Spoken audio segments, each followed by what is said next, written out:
Repeta is trying to be like a credit report for science. And we're trying to expose what exists that could make the scientific research reproducible. We're not making judgment on the hypothesis per se. We're just trying to say, does it exist in a machine-readable form, such as a credit report? Then people can make decisions based upon that information. First off, and this is the overly honest answer, is that I've pitched this idea in a lot of my scientific research outside of science.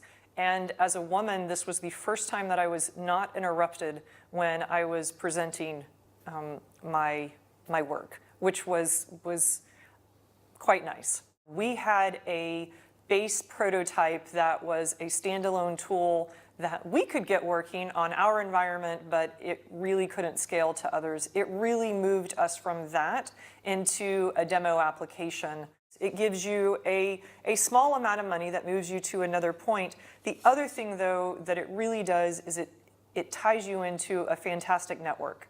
And it was really nice to have Steve and Daniel on the phone to say, wait a minute, I really want to talk about this one point.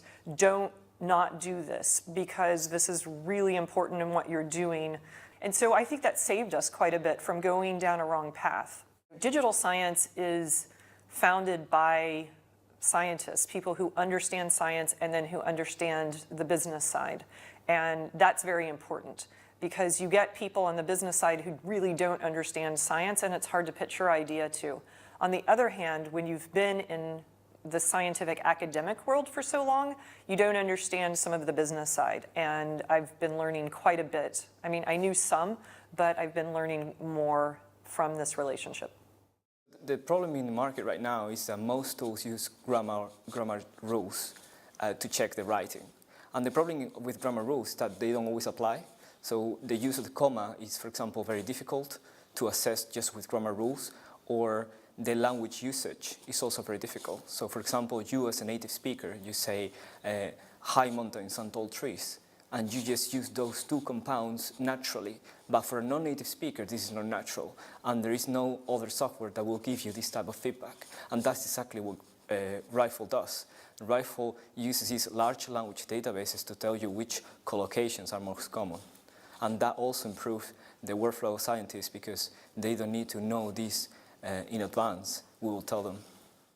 At the beginning, we just had a few databases to give feedback to the users, but the Catalyst grant enabled us to extend the databases so that it could be subject specific, so for example for biology or sociology, and also enabled us to create a Chrome extension, so you wouldn't need to download any software, but you just click one button and you will have it in your workflow.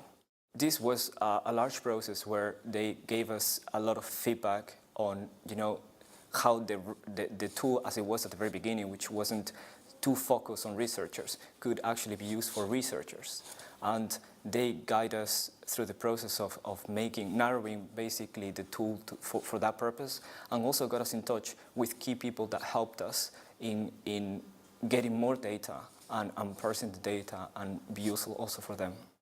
I would advise them to start as soon as possible to create a rough prototype and give it to some researchers that might find it useful, and using their feedback, iterate over the feedback, improving the product, and then contact someone like Digital Science who could give them the right path to a commercial product, a product that can actually be used for millions of scientists. Digital Science's team is the biggest differentiator, I think. The team itself is composed of people who are expert in technology. They often come out of research organisations themselves. They're people who are very close to research.